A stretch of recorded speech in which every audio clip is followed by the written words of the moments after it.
بسم اللہ الرحمن الرحیم۔ ایمان کی حقیقت اور اس کا کمال۔ حضرت انس رضی اللہ عنہ فرماتے ہیں کہ ایک دن حضور صلی اللہ علیہ وسلم مسجد میں تشریف لے گئے تو وہاں حضرت حارث بن مالک رضی اللہ عنہ سو رہے تھے۔ حضور صلی اللہ علیہ وسلم نے ان کو پاؤں سے ہلایا اور فرمایا اپنا سر اٹھاؤ۔ انہوں نے سر اٹھا کر کہا یا رسول اللہ، میرے ماں باپ آپ پر قربان ہو۔ حضور صلی اللہ علیہ وسلم نے فرمایا اے حارث بن مالک، تم نے کس حال میں صبح کی؟ انہوں نے عرض کیا یا رسول اللہ، میں نے پکا سچا مومن ہونے کی حالت میں صبح کی ہے۔ حضور صلی اللہ علیہ وسلم نے فرمایا ہر بات کی کوئی حقیقت ہوا کرتی ہے، جو تم کہہ رہے ہو اس کی کیا حقیقت ہے؟ حضرت حارث رضی اللہ عنہ نے عرض کیا میں نے اپنے آپ کو دنیا سے ہٹا لیا اور دن کو میں پیاسا رہتا ہوں، یعنی روزہ رکھتا ہوں، اور رات کو جاگتا ہوں، اور مجھے ایسے معلوم ہوتا ہے کہ جیسے میں اپنے رب کے عرش کو دیکھ رہا ہوں اور جنت والوں کو جنت میں ایک دوسرے کی زیارت کرتے ہوئے دیکھ رہا ہوں اور جہنم والوں کو ایک دوسرے پر بھونکتے ہوئے دیکھ رہا ہوں۔ حضور صلی اللہ علیہ وسلم نے ان سے فرمایا اللہ تبارک و تعالی نے تمہارا دل نورانی بنا دیا ہے اور تم نے ایمان کی حقیقت کو پہچان لیا ہے، لہذا تم اس ایمانی کیفیت پر پکے رہو۔ ایک روایت میں یہ ہے کہ حضور صلی اللہ علیہ وسلم نے فرمایا تم نے حقیقت کو دیکھ لیا ہے، اب اس کو مضبوطی سے پکڑ لو۔ پھر حضور صلی اللہ علیہ وسلم نے فرمایا اس بندے کے دل میں اللہ نے ایمان کو روشن کیا ہے۔ انہوں نے عرض کیا اے اللہ کے نبی، آپ میرے لیے اللہ سے شہادت کی دعا فرما دیں۔ حضور صلی اللہ علیہ وسلم نے دعا فرما دی۔ چنانچہ ایک دن اعلان ہوا کہ اے اللہ کے سوارو، گھوڑوں پر سوار ہو جاؤ۔ اس پر یہی سب سے پہلے سوار ہوئے اور یہی سب سے پہلے شہید ہوئے۔ حضرت انس رضی اللہ عنہ فرماتے ہیں کہ ایک دن حضور صلی اللہ علیہ وسلم تشریف لے جا رہے تھے کہ سامنے سے ایک انصاری نوجوان آئے۔ حضور نے ان سے فرمایا اے حارث، تم نے کس حال میں صبح کی؟ انہوں نے عرض کیا میں نے اللہ پر پختہ ایمان لانے کی حالت میں صبح کی ہے۔ حضور نے فرمایا تم دیکھ لو کیا کہہ رہے ہو، کیونکہ ہر قول کی حقیقت ہوا کرتی ہے۔ انہوں نے عرض کیا یا رسول اللہ، میں نے اپنا دل دنیا سے ہٹا لیا ہے۔ پھر آگے عسکری جیسی حدیث ذکر کی ہے اور مزید کچھ اور مضمون بھی ہے۔ اور ایک روایت میں یہ ہے کہ حضور صلی اللہ علیہ وسلم نے فرمایا ہر قول کی کوئی حقیقت ہوا کرتی ہے، تمہارے ایمان کی کیا حقیقت ہے؟ حضرت انس بن مالک رضی اللہ عنہ فرماتے ہیں کہ ایک مرتبہ حضرت معاذ بن جبل رضی اللہ عنہ حضور صلی اللہ علیہ وسلم کی خدمت میں حاضر ہوئے۔ حضور صلی اللہ علیہ وسلم نے فرمایا تم نے کس حال میں صبح کی؟ حضرت معاذ رضی اللہ عنہ نے عرض کیا میں نے آپ پر ایمان لانے کی حالت میں صبح کی۔ حضور صلی اللہ علیہ وسلم نے فرمایا ہر بات کی سچائی کی کوئی دلیل ہوتی ہے اور ہر حق بات کی ایک حقیقت ہوتی ہے، تمہاری بات کی سچائی کی کیا دلیل ہے؟ حضرت معاذ رضی اللہ عنہ نے عرض کیا اے اللہ کے نبی، جب بھی صبح ہوتی ہے میں یہ سمجھتا ہوں کہ میں شام نہیں کر سکوں گا، اور جب بھی شام ہوتی ہے میں یہ سمجھتا ہوں کہ میں صبح نہیں کر سکوں گا، اور جب بھی کوئی قدم اٹھاتا ہوں تو یہ گمان کرتا ہوں کہ میں دوسرا قدم نہیں اٹھا سکوں گا، اور گویا کہ میں ان تمام امتوں کی طرف دیکھ رہا ہوں جو گھٹنوں کے بل بیٹھی ہوئی ہیں اور انہیں ان کے اعمال نامے کی طرف بلایا جا رہا ہے، اور ان کے ساتھ ان کے نبی بھی ہیں اور ان کے ساتھ وہ بت بھی ہیں جن کی وہ اللہ کے علاوہ عبادت کیا کرتے تھے، اور گویا کہ میں جہنم والوں کی سزا اور جنت والوں کے اجر و ثواب کو دیکھ رہا ہوں۔ حضور صلی اللہ علیہ وسلم نے فرمایا تم نے ایمان کی حقیقت پہچان لی، اب اسی پر جمے رہنا۔ اللہ اور اس کے رسول کی طرف دعوت دینے کے باب میں حضرت سوید بن حارث رضی اللہ عنہ کی حدیث گزر چکی ہے کہ وہ فرماتے ہیں کہ میں اپنی قوم کے ساتھ آدمیوں کا وفد لے کر حضور صلی اللہ علیہ وسلم کی خدمت میں گیا۔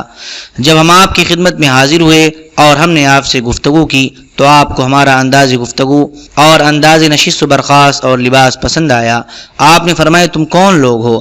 ہم نے عرض کیا مومن ہیں۔ اس پر آپ مسکرانے لگے اور فرمایا ہر بات کی ایک حقیقت اور نشانی ہوا کرتی ہے، تمہارے اس قول اور ایمان کی کیا حقیقت اور نشانی ہے؟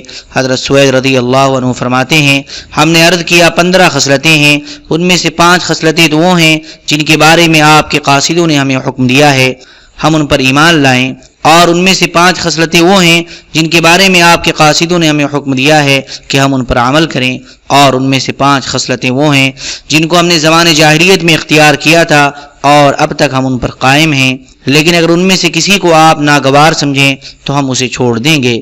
پھر آگے اللہ اور اس کے فرشتوں اور اس کی کتابوں اور اس کے رسولوں پر اور اچھی بری تقدیر پر ایمان لانے اور ارکان اسلام اور اخلاق طیبہ کے بارے میں حدیث ذکر کی ہے۔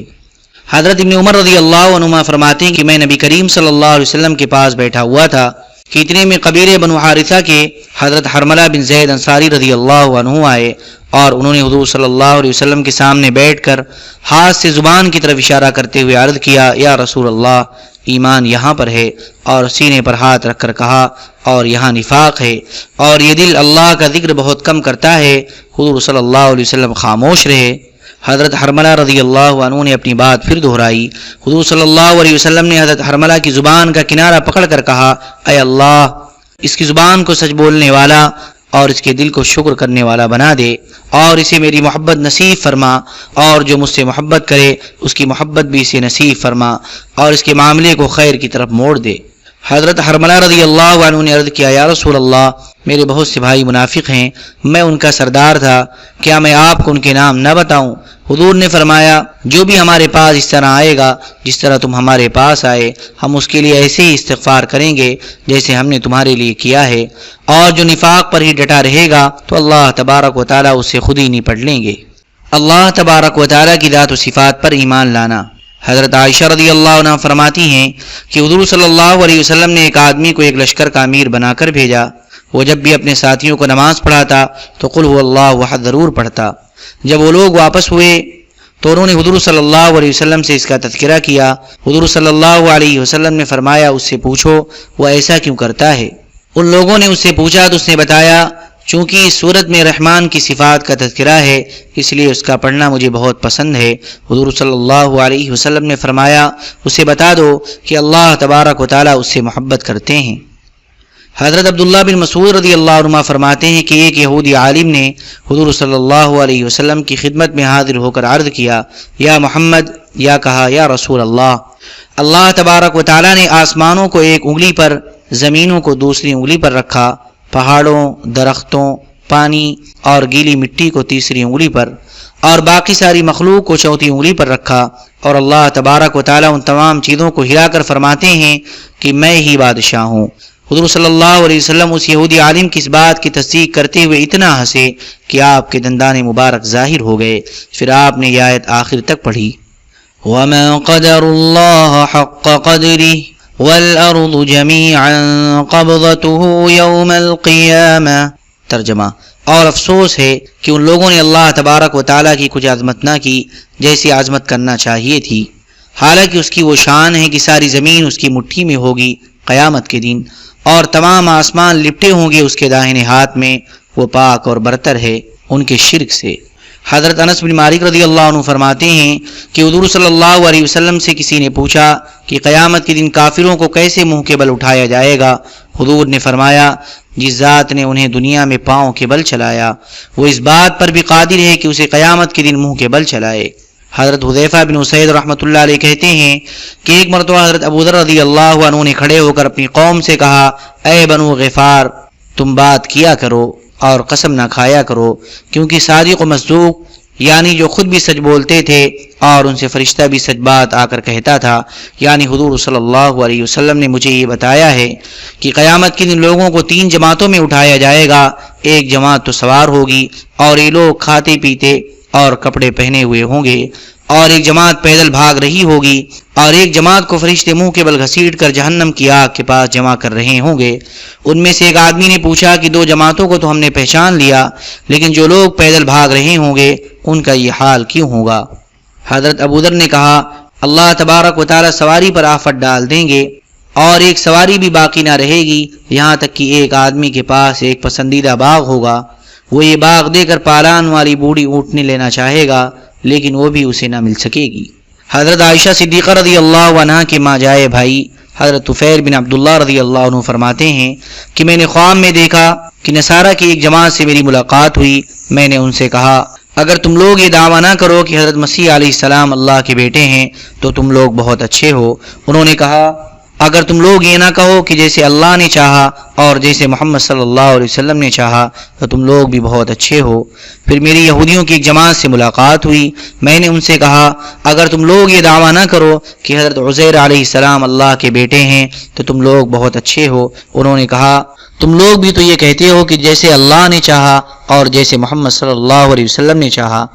میں نبی کریم صلی اللہ علیہ وسلم کی خدمت میں حاضر ہو کر یہ خواب سنایا۔ حضور نے فرمایا تم نے یہ خواب کسی کو بتایا ہے؟ میں نے کہا جی ہاں۔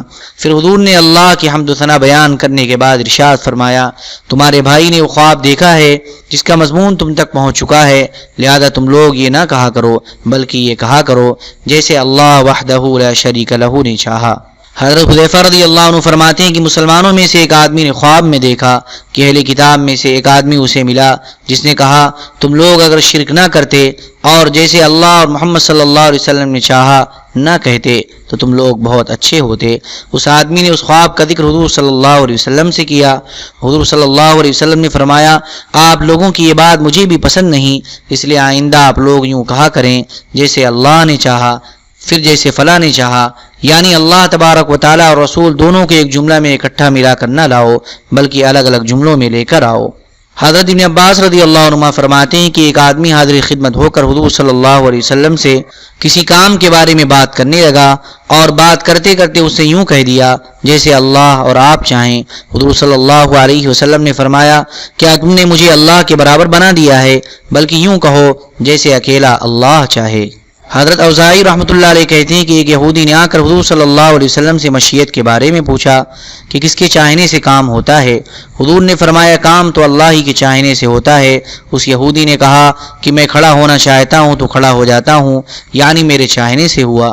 حضور صلی اللہ علیہ وسلم نے فرمایا اللہ تبارک و تعالیٰ نے بھی تمہارے کھڑے ہونے کو چاہ لیا تھا اس لیے تم کھڑے ہو سکے۔ پھر اس یہودی نے کہا میں بیٹھنا چاہتا ہوں تو بیٹھ جاتا ہوں۔ حضور صلی اللہ علیہ وسلم نے فرمایا اللہ نے بھی تمہارے بیٹھنے کو چاہ لیا تھا۔ اس یہودی نے کہا میں کھجور کے اس درخت کو کاٹنا چاہتا ہوں تو کاٹ لیتا ہوں۔ حضور نے فرمایا اللہ نے چاہ لیا تھا کہ تم اس درخت کو کاٹ لو۔ اس یہودی نے کہا میں اس درخت کو باقی رکھنا چاہتا ہوں تو وہ باقی رہ جاتا ہے۔ حضور نے فرمایا اللہ نے چاہ لیا تھا کہ تم اسے باقی رکھو۔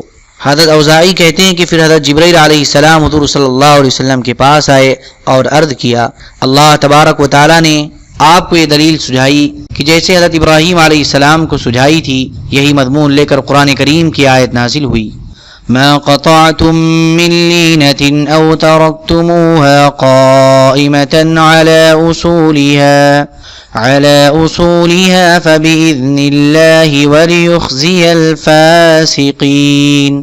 ترجمہ جو کھجوروں کے درخت کے تنے تم نے کاٹ ڈالے یا ان کو ان کی جڑوں پر کھڑا رہنے دیا، سو دونوں باتیں اللہ ہی کے حکم اور رضا کے موافق ہیں اور تاکہ کافروں کو ذلیل کرے۔ حضرت عبداللہ بن مسعود رضی اللہ عنہ فرماتے ہیں کہ جب نبی کریم صلی اللہ علیہ وسلم حدیبیہ سے واپس آ رہے تھے تو آپ نے رات کے آخری حصے میں ایک جگہ پڑاؤ ڈالا اور فرمایا ہمارا پہرا کون دے گا؟ میں نے عرض کیا میں۔ حضور نے فرمایا تم تو سوتے رہ جاؤ گے۔ پھر حضور نے فرمایا اچھا تم ہی پہرا دو، چنانچہ میں پہرا دینے لگا۔ جب صبح صادق ہونے لگی تو حضور صلی اللہ علیہ وسلم کی بات پوری ہو گئی اور مجھے نیند آ گئی، اور جب سورج کی گرمی ہماری پشت پر پڑی تب ہماری آنکھ کھلی، چنانچہ حضور صلی اللہ علیہ وسلم اٹھے اور ایسے موقع پر جو کیا کرتے تھے وہ کیا۔ پھر آپ نے صبح کی نماز پڑھائی، پھر فرمایا اگر اللہ تبارک و تعالیٰ چاہتے تو تم یوں سوتے نہ رہ جاتے اور تمہاری نماز قضا نہ ہوتی، لیکن اللہ تبارک و تعالیٰ نے چاہا کہ تمہارے بعد آنے والوں میں سے کوئی سوتا رہ جائے یا نماز پڑھنا بھول جائے تو اس کے لیے عملی نمونہ سامنے آ جائے۔ اللہم صلی علی سیدنا و حبیبنا و محبوبنا و مولانا محمد وبارک وسلم۔